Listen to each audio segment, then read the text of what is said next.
Howdy, and welcome back to another episode of World Bigfoot Radio.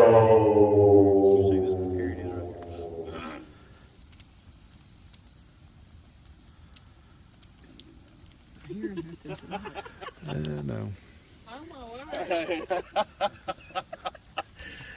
The resemblance is a lot. Oh, hey man, let me tell you now. Look there, Jason. It looks exactly. Check that out. So this is a picture that whenever I do Bigfoot shows and stuff, they'll send me a picture, so I'll send this here. I mean, it looks, I said, so these Iranians send me, one of them's got this doll and the other has this doll, then there's me in the middle right there, and we are having a ball. So that was hard to live down for a while. But I can laugh at myself. Yep, still too wet. And that's the guy there's named Bob. He's the one that actually recorded the video. He's going nowhere. He's the one that recorded that. And we're back once again with the amazing Fouke Monster hunter himself, William Lunsford. And before we get into the show, take a second to would knock that like button. And if you're not already subscribed, subscribe. What are you waiting for? And they might send you notifications if you click the bell that says all, although I can't guarantee it. Certainly can't guarantee that one, considering their track record. But you can always try and see if it works. If it doesn't, you can always just remember the show is on every Sunday at 8 Central, so you don't have to worry about them notifying you, because it's going to be on every Sunday at 8 Central. Even like last weekend when I wasn't even around here, I still had the show all done in advance, and it was on Sunday at 8 Central. So with all of those clever reminders, let's get back to the show with William Lunsford. Great to have you back again, buddy. Hey, Duke, thank you, buddy. I appreciate it. I appreciate you letting me be on here with everybody. I appreciate everybody who is listening, and definitely want to say a thank you to those of our first responders and our law enforcement people that, again, give us this opportunity to do this unmolested, because without what they do, we don't do what we do. So, again, I thank you and everybody, and I hope we have a good show, man. I hope it'll be informative. You and I have the directive that we're going to tell people that the things are real, and we're going to show them some evidence, and that we're not going to try to scam any evidence or hide it away, but just tell them just what we find. And thank goodness, you know, I'm living in a place here where we're able to have a lot of activity, and so it's always my pleasure to do so, and I hope it's y'all's pleasure to listen. But we're going to go on a Bigfoot hunt here with you and I in just a second. I'm ready for it. It's been too long. I've had 6 consecutive weeks of sickness here with COVID, so we're doing good. So, man, let's rock and roll. I'm glad to see you recovering from everything. And before we continue on, shout out to all of the viewers all over the world that keep watching the show. I really appreciate it. Share with friends. If you really like it, share with friends. If you really hate it, share with enemies. And a special shout out to all of my listeners and viewers that are not of the same species as us. And I'm, of course, talking about the forest people, the Suklu, and the Sasquatch. I know you guys watch this show. Hey, love you. How you doing? Okay, back to the show. All right. So, yeah, now I've just had 2 of your cohorts on recently. I had Stephen Hill on doing a completely nothing related to Bigfoot show, The History of the Templars Part 2, Right. which is exclusively on Rumble if you missed it. and you like those conspiracy type shows, you're going to want to go watch this one because it couldn't be shown on YouTube. Hint, hint, hint. And then just this last weekend, I had your buddy from Alaska, the Alaskan Yankee and the Fouke Monsters for it himself, Daniel Becker, along with Robin, and they were talking about when Daniel was just down there with you last month for 4 or 5 goes through the woods and almost stepping on rattlesnakes, getting chased up trees by boony pigs, and Robin doing aerial recon for you guys to let you know what was going on there. So let's get your side of the story. Oh, okay, man. It was really good. I've been waiting. Daniel just come down about maybe once a year and go Bigfoot hunting, and this one came along real good because he also we went to the opening of the XFL series there in San Antonio. So we kind of had a twofold purpose, but we got to get out about 5 times there. And man, when we did, we had some really good weather as far as temperature wise, but we had a lot of bad weather as far as for rain. We were finding sometimes 30, 40 tracks a day that were being washed out by the heavy rains that we were having here in Arkansas. But again, we did find 2, man, that were just massive, about 18 and a half inches apiece. And so we had a really good time. Daniel is just, him and Stephen both, you mentioned them, man, they're both just passing me up as researchers, man. I'm glad to see it, they're bringing a lot to the table every time. They study hard. They do the work, not only just as boots on the ground, they do the work behind the computer as well. And so, and also not that, but as well as reading some of these great books from some of these folks that we have as authors here. So, like I said, both of them, I'm very proud to be associated with them. My research is so dependent on what they do. And like I said, very glad to have them. When we went up here with Daniel, I didn't know what to expect. Last year, he came down in about I think April the 10th or 11th. And man, the Bigfoot were just going nuts, but they were already in full swing. We'd had a lot of good weather. They were feeling the spring fever, so to speak. The snakes were going, and but this time getting here a little bit earlier like that right there, like I said, with all the rain and stuff, and some of the cooler temperatures. But like I said, we had some 70-degree days, and man, we just had some great experiences. I listened to the show, and I heard Daniel talk about the pigs that ran him up there. It was funny because I was looking for Daniel, and I was actually scared there for a minute because I think he was he wasn't afraid to answer. He just was unsure because those pigs, you just don't know what they're going to do. I mean, I've seen them, no joke, when they treat people, I've seen them do like a hound doing a squirrel, man. I mean, actually jump up on the side of the tree and trying to get up there. So,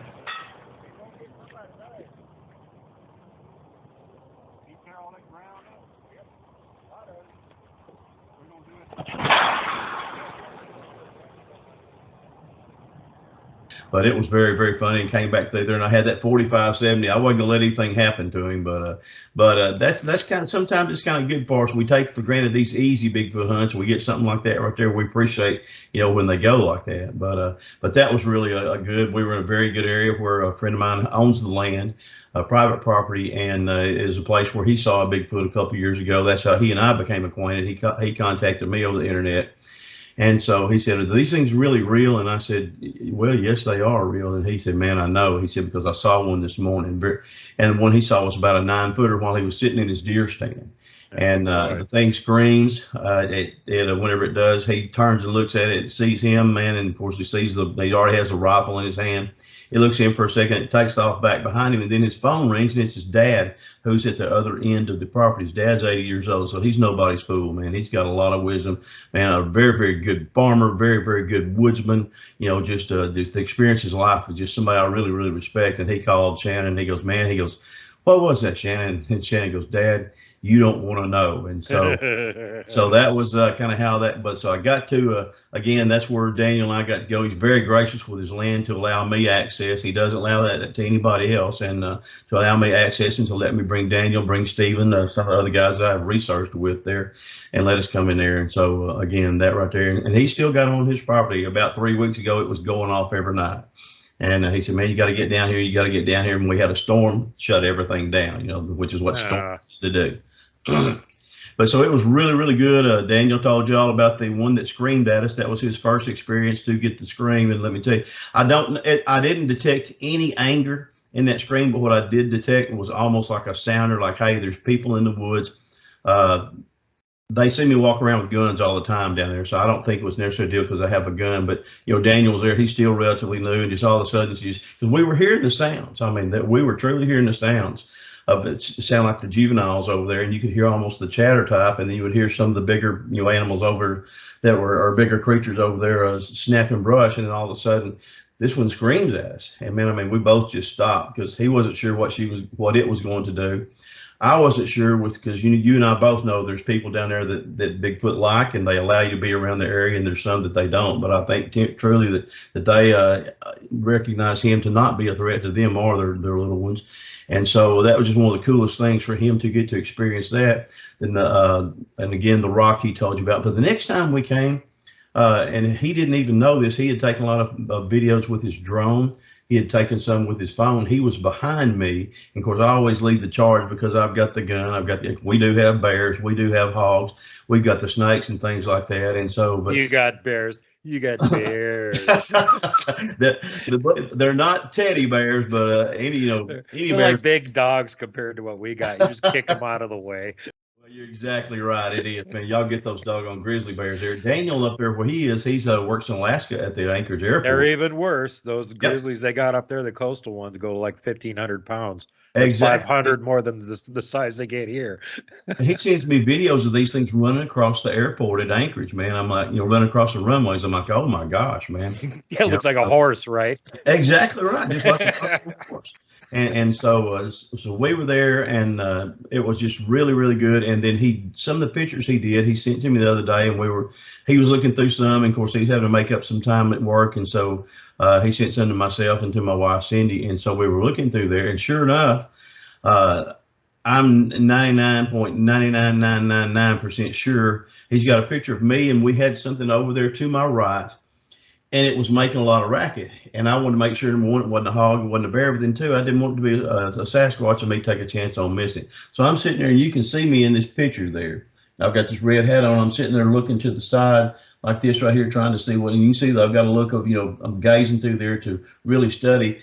And you can look in front of me there about 50 yards, and coming out from behind the tree, you've got the tree peeker sitting there looking at me like that. And I used to consider myself a really good researcher because I worked really hard, but this one slipped past me. I didn't see him, but Daniel caught him on the camera. So I sent those to you in the Gmail there today, whenever it comes in. Of course, I was kind of late because our computer service was kind of going down, but anyway, but you can see this tree peeker just perfectly. And then you see me turn this way, and like I said, he's sitting there just looking at me like that. And by the time I turn around, I never knew he'd been there. So that was really something cool that neither one of us really recognized until like about 3 days ago. So that was really something special too. Daniel's become a good researcher. You know yourself what a blessing it is to have a good team of people, man, with like minds and who think the same thing. Who will do anything for the other one, and then share all of our information, man. And so with that right there, that was really something that made me rethink, making sure that's why our heads are on a swivel. But this time I was so locked in, and they've done me this way before. They did me that way 2 years ago on Mercer, shooting a video. And so there was 3 that were fixing to cross. Well, there was one over here beside me, and so he knocks over there when he does. So I'm just sitting over there, and I'm shooting a video, matter of fact, for your show. And I'm sitting there looking like this right here, and then finally I get to where I can turn the video off and then turn around, and there's 3 of them that are running across this trail that goes right across Mercer Bayou down there. So they're really good. What you do is you leave the video on and you turn around and you get them on video, not turn. That's what I should have done. It was just I knew he was trying to set me up to as a not as a deterrent, but as as a distraction so that the others could get by. And when it finally clicked, like I said, they were already headed across there. I'm like, well, stupid. Well, by then, there was no time to get the camera set up, but there was time for me to get that visual sighting, man. It was just impressive. When I finally did get the picture's the best set of blurry pictures that you've ever seen, because you can see all 3 of them right there running across there. So it's really, really good. But we had a really good hunt down here. We found, like I said, we got to go out, lots of creatures, and then we just finished the Keith Crabtree camp out this weekend. And we had a tornado around this area last week, and then we had one Friday night, big bad storms. And just as soon as the storms were over, and Man, the creatures went they just went nuts, man. There was a lady who had horses up there. They started harassing the horses. Even some of the other people that weren't associated with the Bigfoot group that we had there were saying, man, what were all those noises we were hearing over? So we just kind of grinned within ourselves. But these beings were really active. And then we went out again Saturday night there, and we went to the Mercer boat ramp, which is where I've had my second sighting. And we had a group of about, I think we had 4 females and 5 males there, and man, they were just showing out. We actually went there, and what I'm 100% positive was a tree being pushed down. They were whistling like crazy. That makes me nervous, because you and I both know about the whistling bears, and I've actually seen one of the gugways. So, but it was really good too. We had them whistling when you were up here too, but that was a little bit different. You could tell it's in that sharp one-tone whistle. And speaking of being up here, you and Keith have both been up here now, and you remember when you were up here and we kept hearing that weird squeaking sound, like trees squeaking together. I was just watching a video the other day, and there was a researcher on there talking about hearing that weird sound in his research area, and he had never heard it before, and it took him quite a while to figure out it was the Bigfoot making that noise. Man, it blew my mind, because they don't do that down here. Like I said, we've got about 5 or 6 really good research areas that have a lot of these things in there, and we don't hear that around it. And we heard it the whole time that we were there at Montana. Right before, that was about the last thing I think we heard when we went to sleep, and they knew we were asleep. And then sure enough, starting the next morning, after I walked across that glade, I got that one, tree knock like that right there. But then after good morning, William. Big pop. Exactly right. And then we start getting the whistling again. And then we drove, about 2 miles down to where that camp is down there at the end. And then we were getting the whistling down there. So very, you learn something. That's the reason you do boots on the ground research, because I learned something right there, experienced something that I had never experienced before down here in Arkansas, and you being in Montana. And like I said, it stressed upon me the fact that even though they're the same, they're different in a lot of places, And so that was a different thing for us too, because we've been going up to that area for what was that now, 2 years ago? So we had been going up there for 6 years already at that point, and we had never heard him make that sound, never. Like what the hell? This is an all new thing. Now that William's here, I'm going to make some weird new sounds that he's never heard and really impress him and confuse the bleep out of you guys all the time. They're going to scare this Arkansas boy, and it was very different, because you heard it all day long, folks. It wasn't just the wind, because the wind would quit. It would still go on, and then the wind would start. It would still go on. The tone was the same. The pitch was the same. And again, we had the 2 trees, folks. If you'd been there, had 2 trees that were broken over while we were there in camp. Eric got to go check where one of them was, just plain as day, and so it was really something that I learned. Like I said, the boots on the ground. Besides finding the tracks that you and I found, you knew where you said this is evidently a daycare. Yeah, their playground. I just took you up the path, and I said, "How many tracks did you?" Oh gosh, man, there were so many tracks that we walked across. So that was really impressive. And then I think Eric got to see one, and I got mine is not as clear as what his, but I got to see one back there down between one of those rocks, or that we had a great big boulder. Folks, there's boulders there bigger than houses, bigger than frame houses. And I'd seen them in Duke's pictures before, and I had never experienced anything like that. A big rock down here is probably as big as the size of an automobile hood, and that will be in the mountains and stuff. But as far as seeing what we saw up there, amazing. Really incredible, and it's something I recommend you do if you ever get that opportunity. Don't just get so caught up in your own areas. If you get a chance to expand your areas and expand your knowledge, that's what you're going to do, because they're totally different. Each place that I've been, I've seen them in. I got to do some researching in Tennessee, right there on the Mississippi River, in Memphis, right there at Mud Island, where the pyramid is. I've got to do research in Texas. I've seen one in Texas. I've seen them in Louisiana. I've seen them in Arkansas. I have seen them in Oklahoma.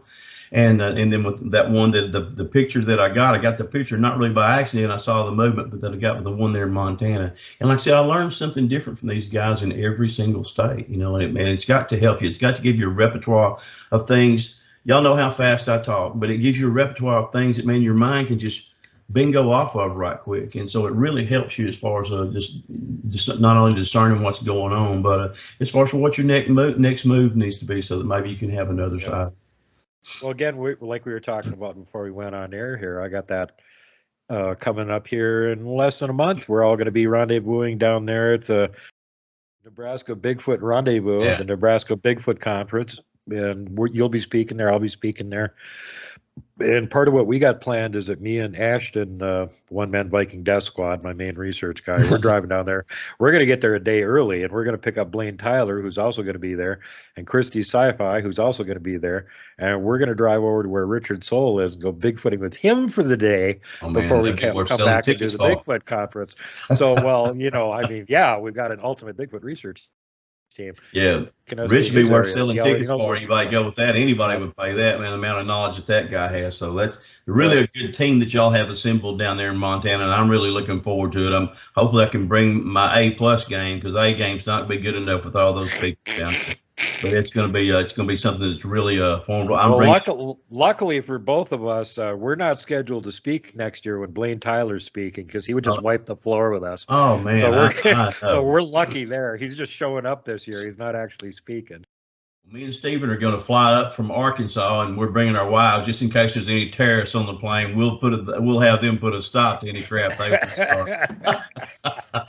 They get plenty of experience from doing that with me and Stephen.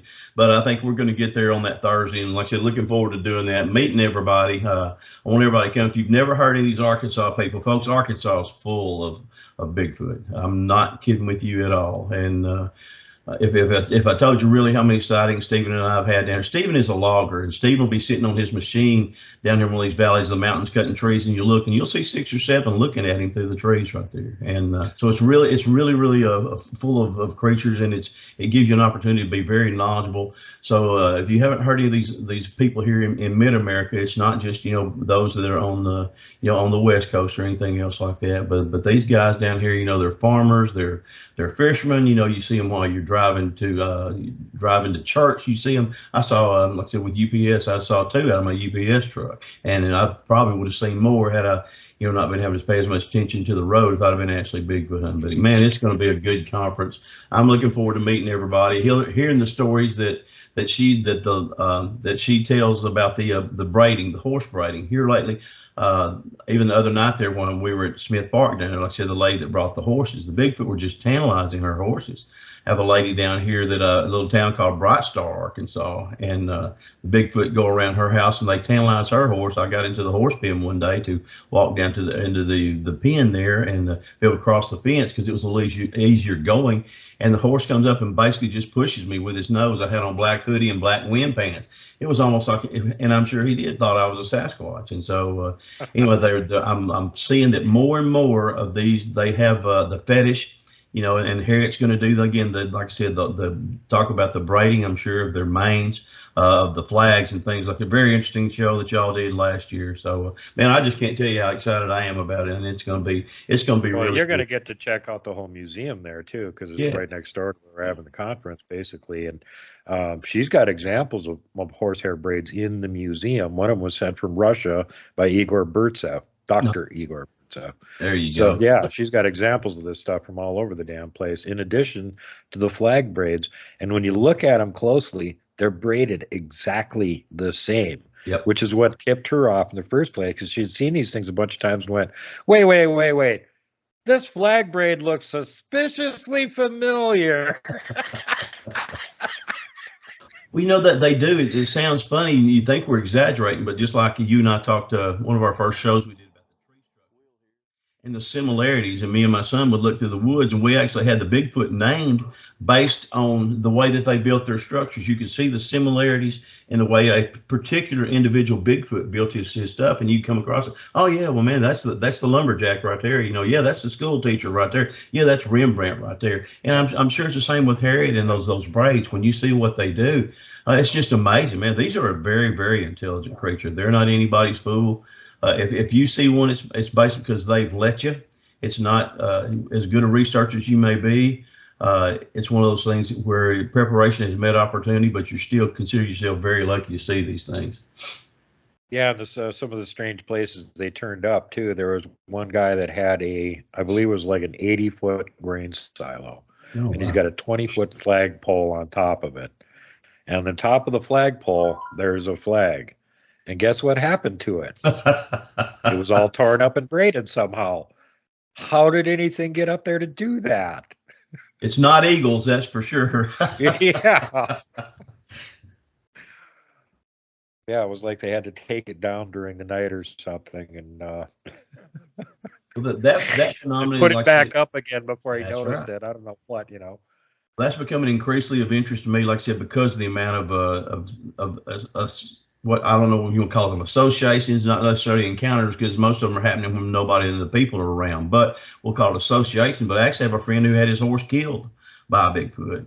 And then there's one story I watched there. I was on Travel Channel not too long ago, and one of the ladies that was on there just before me on there, one of their episodes was that they had their horse, something had attacked one of their horses. Now, like I said, these things aren't teddy bears. You get one in a bad mood, or you get a rogue. As a rule, they're very, very, very gentle. But if you get one in a bad mood, just like you can get with people, and you've got a serious problem on your hands. So to see these stories like this, but this is something that's done.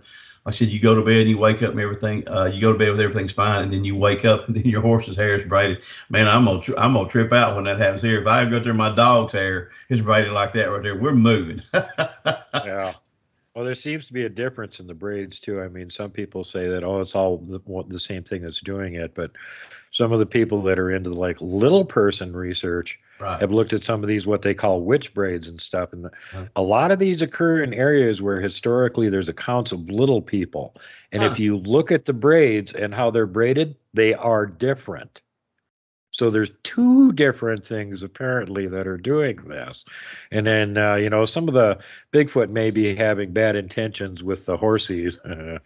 And the Bigfoot outlaws have offered an opinion on how they're grabbing onto the mane and wrapping it around their fingers like that. And that's how it gets braided in the first place. But they're using it to hold onto the horse and control them for other nefarious behavior that we won't get into right now.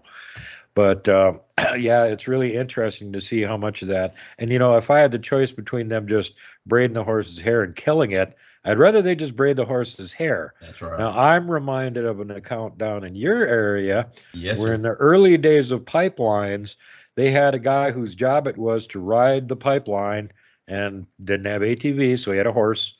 He had to ride up and down the pipelines, make sure there wasn't any breaks or anything. And at one point, he came to this thicket along the edge of the pipeline, and his horse didn't want to go forward. It was freaking out. And then it didn't want to go backward. And then it just panicked and threw him off, bolted forward. And he said a Sasquatch about 10 feet tall stepped out of the bushes, grabbed the horse, snapped its neck, picked it up, and walked off with it. Well, again, too, down here, people think, well, Arkansas is a Johnny-come-lately state. It's not. They estimate the very first Sasquatch sighting in Arkansas. It was basically recorded in like 1849, but it actually happened in like 1834. Well, that was 2 years before Arkansas became a state. That was before the Civil War. That was before Abraham Lincoln was president. But one of the first encounters they had here was called the Arkansas Wild Man, and they were trying to catch this wild man. And so they had some people there, and one guy decided he was going to be the Lone Ranger, and he was going to try to catch him on himself with a rope. But whenever he roped the thing pulled him off. The guy was on his horse. It gouged out one of his eyes and then jumped across his horse's back and took off riding. Took off with a horse, yeah. Took off with a horse. So there's it's strange that it's too coincidental to be a coincidence. You're hearing these stories, and that's one of the first Bigfoot stories that we have recorded here in the United States. So there's something with it. And at first when I heard that, keep in mind they were already chasing this particular booger. They were trying to catch him. They had a pack of people on horses. Exactly. And he apparently wasn't going to put up with it very much. So yeah, he not only yanked the guy out of the saddle, gouged one of his eyes out, he bit him on the shoulder. Yes. And I think he broke his arm when he did it. That's threw him on the ground. Then he ripped the saddle off the horse, jumped on its back, grabbed it by the mane, beat it on the butt, and the horse he took off and hauled him out of there. So he must not have been a very big Sasquatch. Yeah. It was probably a juvenile, and he just didn't know what the hell to do in the situation, except for, I got to get away faster than I'm getting away. I'm taking the horse too. And that's documented, at that time right there. That's not just some wives' tale that's told. That's, told in the history of Arkansas right through there. And so, again, that's something that you look at and you're like, oh, my gosh. Then all these other horse stories come together just like that. You say, well, man, here this is. Then you'll hear the horse's manes being braided. Then my friend, like I said, who had his horse killed. And then the Friday night, the lady that had the horses there. You're seeing that there's something to this right there. You know, whatever their nefarious activities are. I sent you a picture of, I think, one that Stephen had gotten for us, that of a cow whose tail had been pulled off. Well, we know kind of what those nefarious activities with those things are also, but they tend to have that dadgum affinity relationship with those horses, and when it does, it's really something that I'm looking forward to seeing these braids that Harriet has there at that museum like that, because I've never experienced that down here. As y'all can tell, man, my part keeps widening and widening. I'm not going to have any braids to do, but to get to see something like this is something I'm looking forward to adding to my amount of knowledge that I have in Bigfoot. Yeah, for anybody that missed it, I did a show with Harriet inside the museum last year where we talked about the whole hair braiding, flag braiding thing, and showed close-up video of the couple of the flags she's got on display there and the horsehair braids. So if you guys really want to catch up on that subject, available on the Nebraska Bigfoot Conference 5-video playlist. I think it's number 3 or 4, one or the other. Anyway, yeah. Well, that was a great show, man. I'd like to mention something else right quick. Keith Crabtree is going to be at the Nebraska Bigfoot Conference. If y'all don't know Keith, if y'all have ever seen the movie The Legend of Boggy Creek, number 1, Keith played the creature in The Legend of Boggy Creek, and he played it just so perfectly and so believably that it was actually able to have a sequel to it. But I was, Keith is a good friend of mine, very pleased to call him my friend. And so as I was talking to him the other day, I said, Keith, I said, I was looking up Google, The Legend of Boggy Creek, and they list all the cast but one person. And you wouldn't believe who that one person is that they didn't list. The person is Keith. Google did not list Keith Crabtree as playing the creature in the movie The Legend of Boggy Creek. And man, the job he did. If you look at Boggy Creek 2, it was played by a guy who was a football player here in Texarkana. Texarkana used to have a semi-pro football team called the Titans. And so this guy was, I think he was like 6'4" and about 229. Well, man, Keith's much bigger than that, for him to go up and down those hills like that. But if you'll see the difference between the way Keith played this creature and the way the other guy played the creature, and I'm not being critical, that would have been a hard one to do. I don't know about, how the uniform, how it inhibited their movement and anything else. But if you look at the way he did it, folks, we're doing a lot of what we're doing right now because the way Keith portrayed, because that thing was playing on every drive-in in the United States. And most everybody that saw it is still affected by it in one way or another. So I want to bring that up, folks. Hey, like I said, Keith, Google doesn't show him, but man, like I said, I want to give him the proper respect and honor and thanks that he deserves for the way that he did that. So and he's going to be there. And if y'all talk about a great guy to meet, he is a great guy to meet. He's man, like I said, if you're there and you're hungry, he feeds you.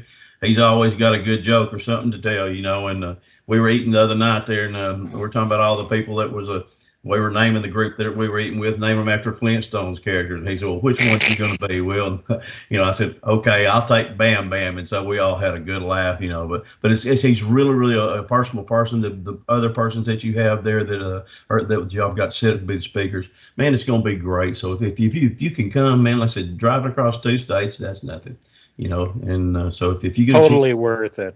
Yeah, hey, we're driving 18 hours just to get there. Come on, you guys can drive a few hours. Yeah, Keith, awesome. I was so happy to get to meet him at the last Nebraska Bigfoot Conference, do an interview with him. And I was surprised, and he's like, well, I'm kind of nervous. And I go, what are you nervous for? And he goes, well, this is only the second time I ever did an interview. And I'm like, what the flippin' bleep? This is only your second interview? What the hell's wrong with everybody? Keith not only played the part of the monster incredibly well, but he was involved in every other aspect of the movie. He was there for every scene that was shot. He did stunt car driving in one of the scenes. He was an extra walking down the road in another scene. He was running the fog machine in the background. He was there for all of it. And this movie, for those of you that haven't seen it, isn't some fictional thing. This was all things that actually happened in Fouke, Arkansas, the majority of them on Crabtree land. Keeping in mind Keith Crabtree. He grew up there. He knew all these people. He knew about all these events. And then they went, oh, can you play the part of the monster and wear the suit? And he's like, yeah, sure. Where do I sign up? And that's true. The thing about that movie that makes it so good and such a classic is because the Legend of Boggy Creek is still going on. there's been a lot of sightings being had, probably even now as Duke and I speak there. I think the last one I had was last year, I think in May the 25th, I think it was, when I saw those three that I just told y'all about running across the bayou there. But I'm sure I would have seen more than that had I not had COVID and that kind of sidelined me, son. So it is. That's what makes it so endearing. Everybody's got kin folks that live in the country. You know, if you have an aunt or uncle or you yourself, and that's what made this story so special, because it was happening to everyday people like you and I, or like our aunts and uncles. And if it could happen to them, man, it could happen to you. And that's kind of what struck a nerve with everybody. They're like, oh, shoot, man, people were, I mean, they were going to bed early, locking their doors at 6 o'clock. Well, there was nothing like it. Keep in mind how early this came out in the 70s and everything. It was like right before that, in 67, was when the Patterson Gimlin video was filmed, and that didn't really get out to like theaters or anything until a year later. So it was only like a few years after that this whole Legend of Boggy Creek thing came out.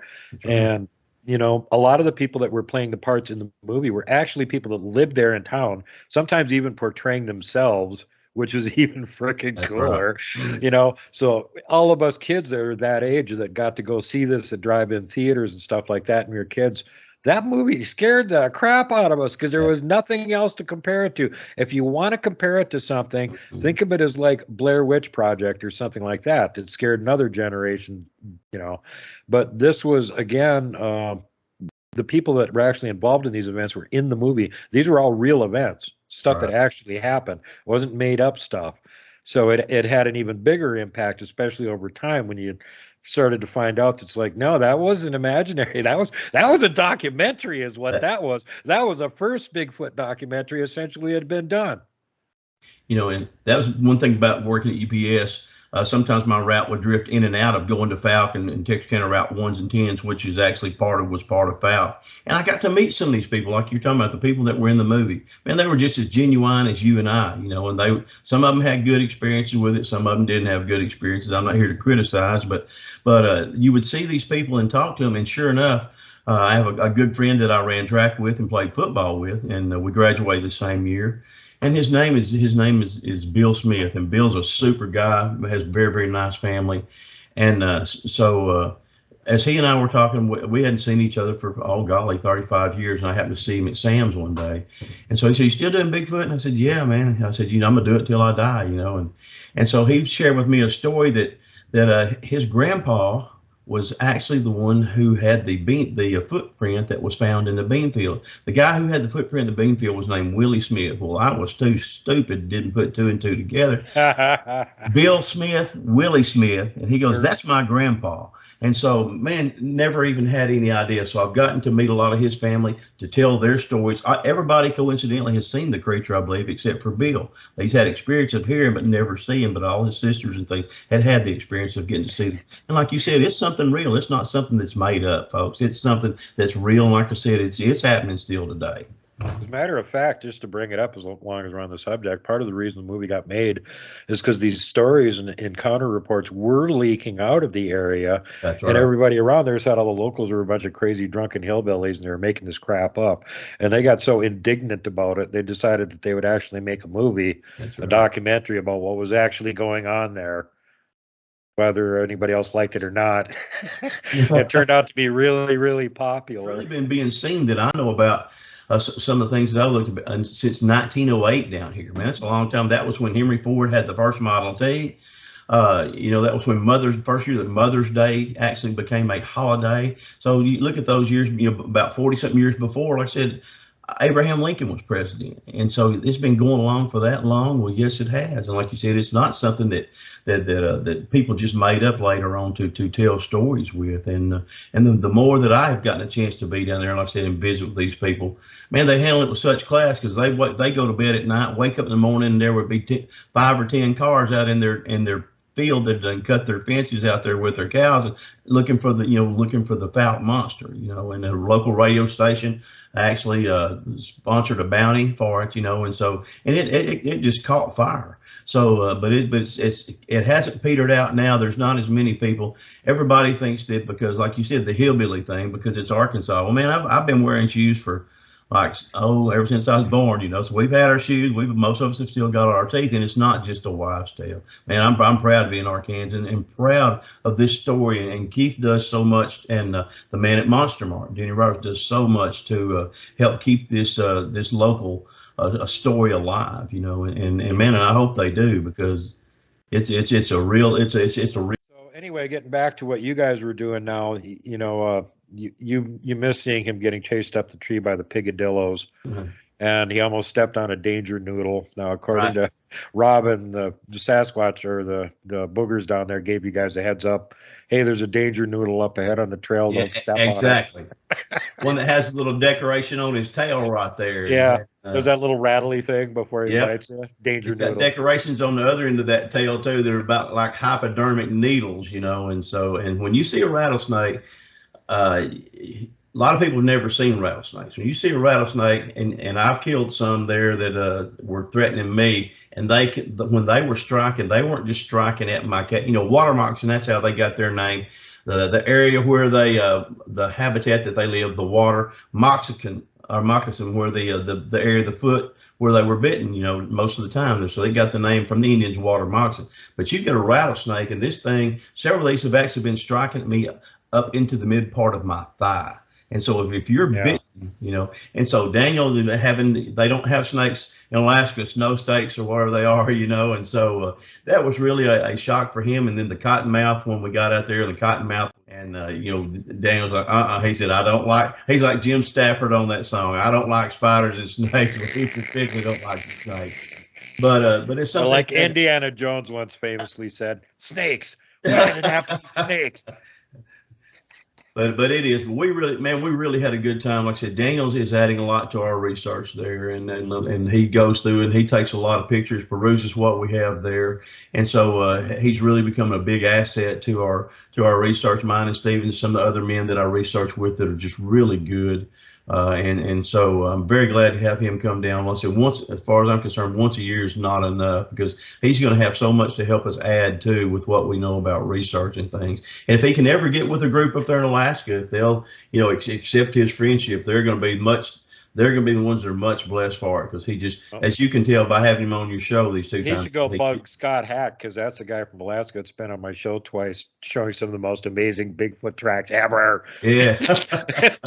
Ever. Even Kelly Shaw went, oh my God. We these two real good tracks we got this year, like I said, about 8.5 and 18. I'm sorry, 18.5, and I sent the one from last year, the one that's about 22 inches, and then I sent you one the year before that was 22 inches with the tape measure sitting behind. You see a track like that, man, you realize that you're way outside your comfort zone. Yeah, you're way a little pitiful, puny thing compared to what left those tracks. Exactly. And I've seen some of those that Blaine Tyler's pulled out of Northeast Ontario there too, where the track's like that deep in the ground and it's like 22 inches long. Exactly. Oh my God. You know, man, I'm right at 270 pounds and not fat, and man, you're barely seeing my tracks go in maybe an eighth of an inch, and you're seeing this stuff at 2 to 3 inches deep. Man, like I said, you may be in your lane, but you're crowding the center line, because you are not the king of the forest in there, even with a gun. I promise you. Yeah. You better not get too far over in the other lane of that 40,000-pound garbage truck, because you're in a Subaru, buddy. Yeah, the garbage truck don't lose too many. But no. It's really something, like I said, because it's so much a different landscape than what Daniel has. But the first time that we pulled down at what we call Ground Zero, and it was I think it was last April, I thought, like I said, the 11th. And man, when we got in there, it was almost like an electrical charge. Your neck instantly just started vibrating, because he goes, oh my gosh, he goes, this place is, and his word were electric, and it was just electric. And man, that day we saw Bigfoot. And then the next time that we went up there, we saw Bigfoot. We saw 3 of them in a tree, just basically right there off of a county road, you know. And then we saw that big 10.5 footer. And then whenever we scrutinized that picture, you can look behind it and you can see 2 or 3 more that are in there. So again, man, that's something that has really been, for him, it's been something he's always wanted to do. And he knew it was real. And of course, everybody jokes about how fast I talk, and I do. And that comes from being an ex-UPS man, when you've got somebody on your shoulder with a clock. But he sits there and he said, man, I realize even as fast as you talk, nobody can lie that fast. And that's true. So he said, you got to be telling the truth. And he came down and got to find out for himself that I am. But I really enjoy his company. Like I said, enjoy the people who allow me to be on their show and talk about these things. Very fortunate. I'm retired now. I'm generally, as a rule, in the woods or driving the roads at least 5 days a week looking for Bigfoot. And generally I'm pretty successful. I tend to have maybe at least 5 to 6 sightings a year. But the woods, if you look at the woods that we're in down here, man, I mean, it's just, they're just incredible. Again, they're just so thick. There's places in there truly that human eyes haven't seen.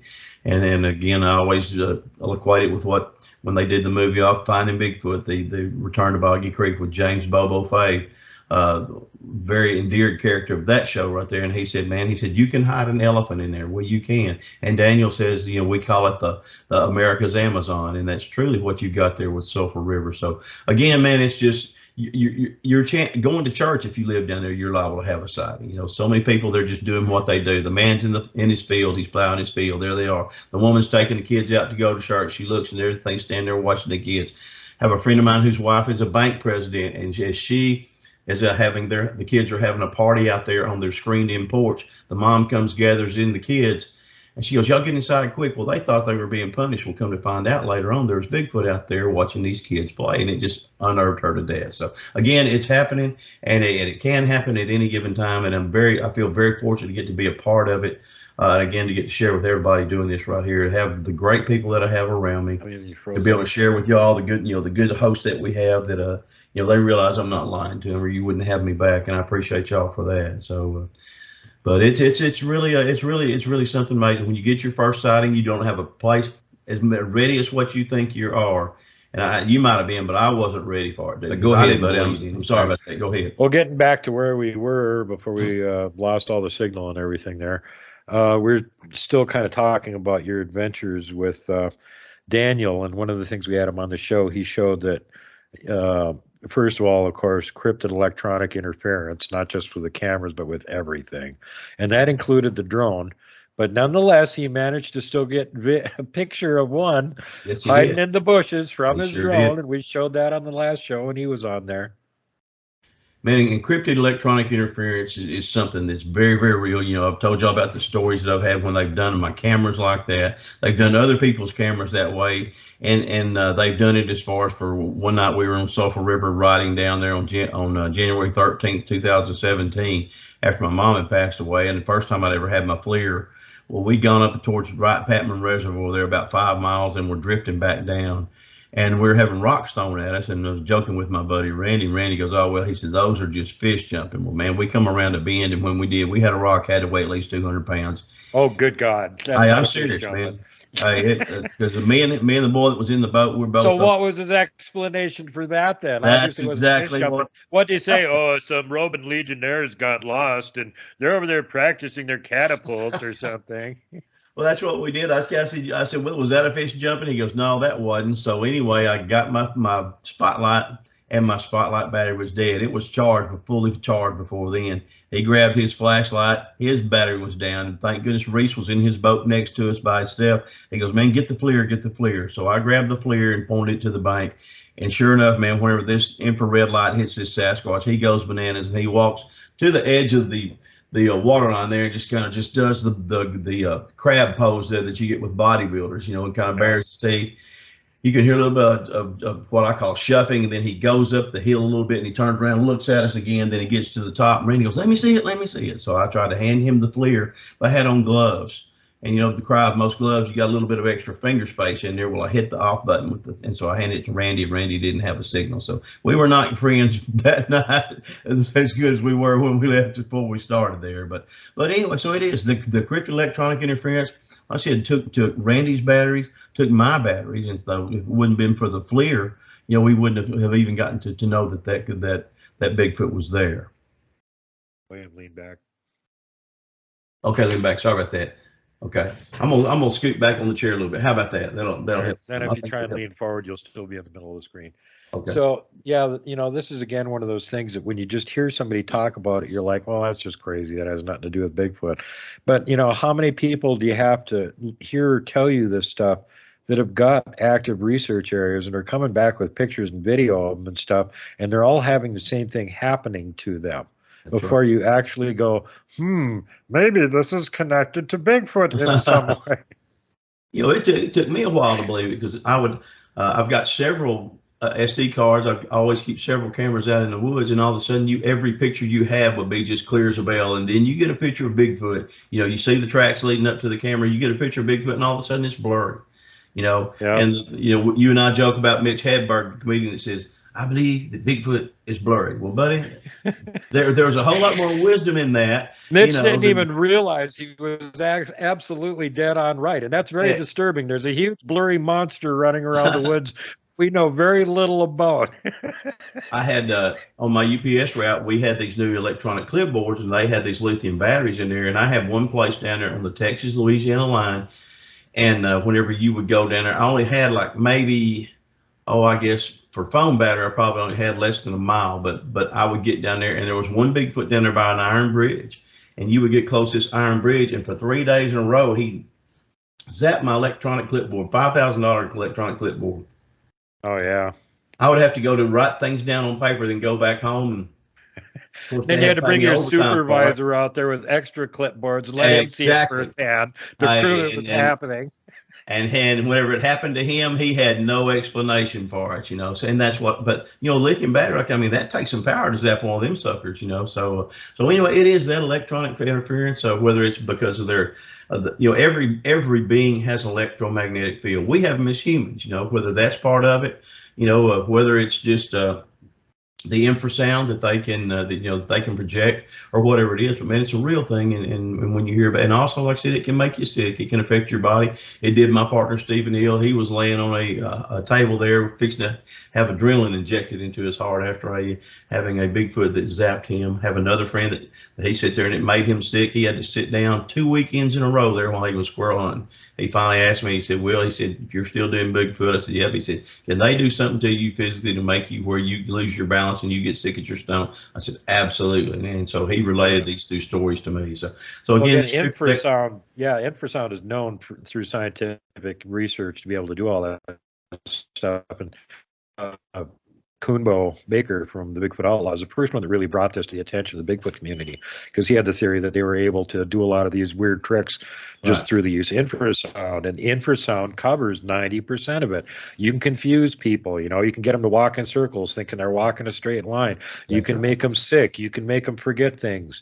You can make them have a heart attack and keel over dead. Yep. You can do all sorts of things. You can make them feel scared.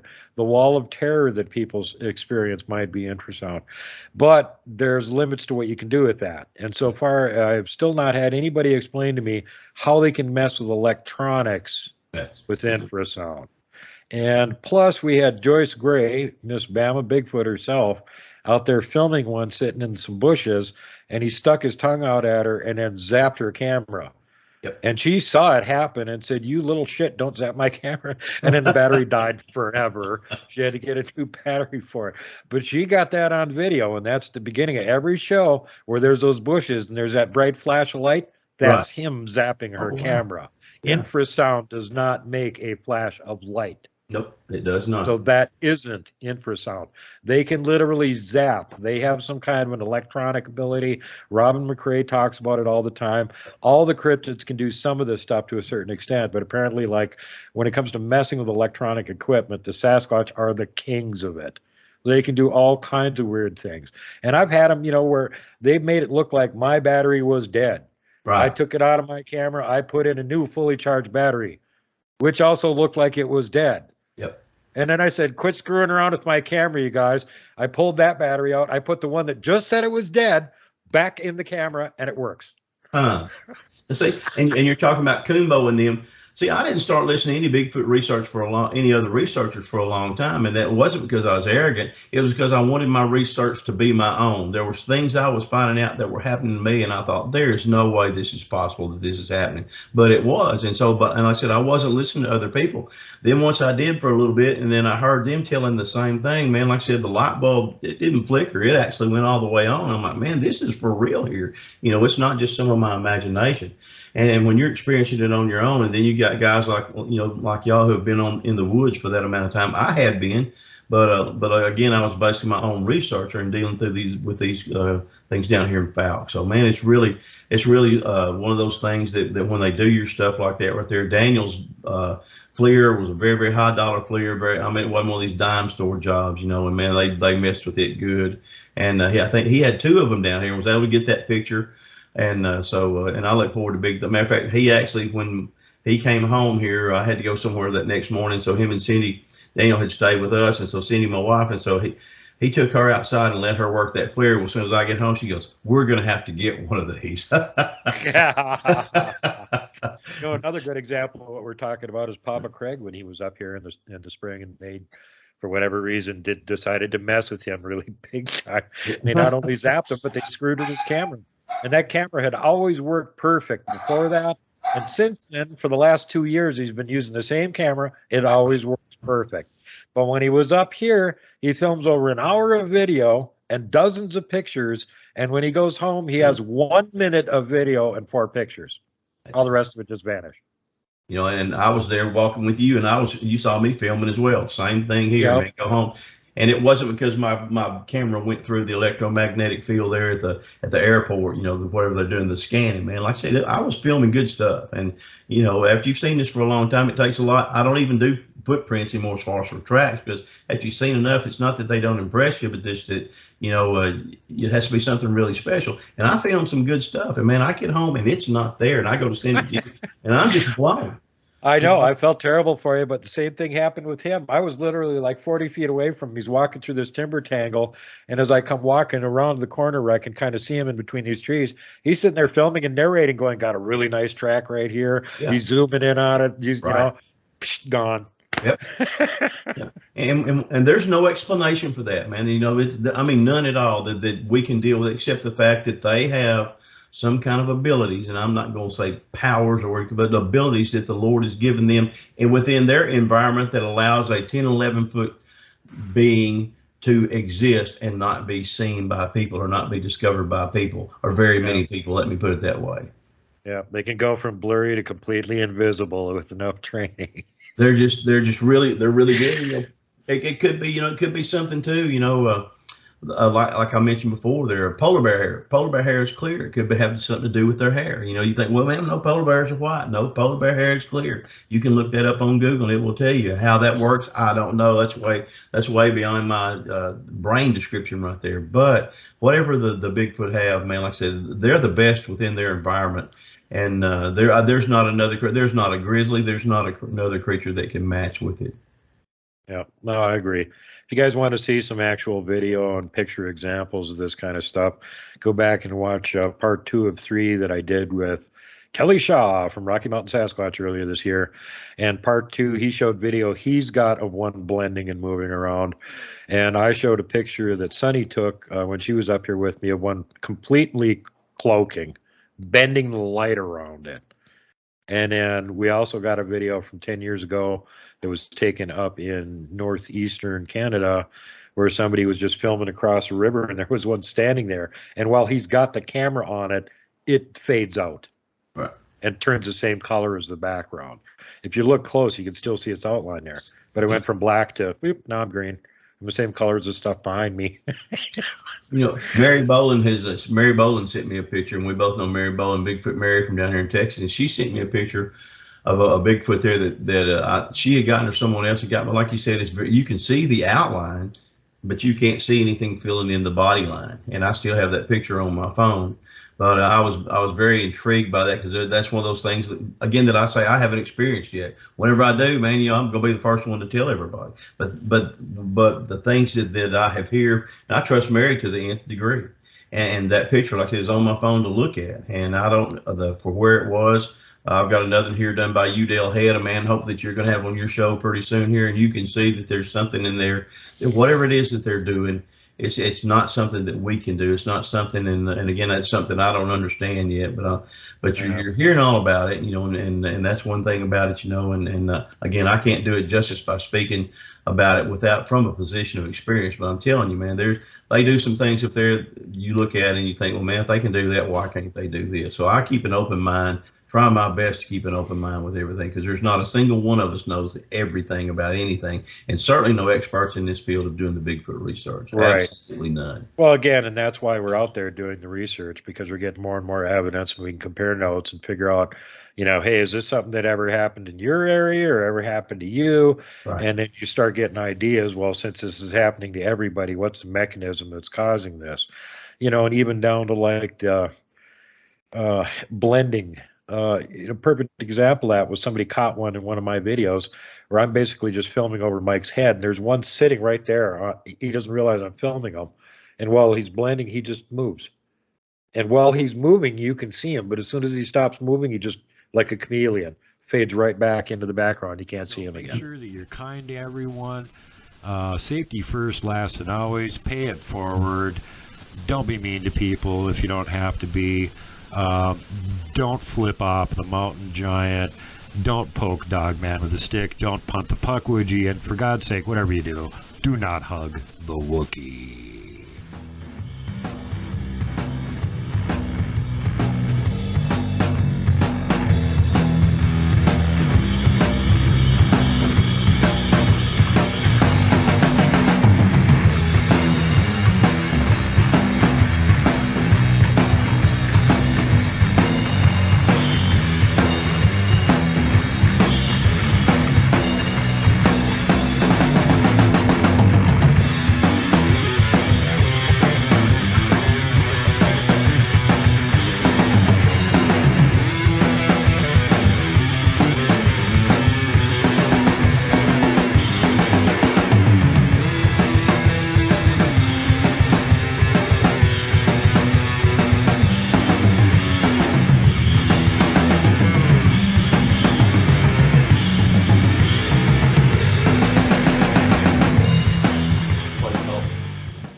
It's called the Mounds.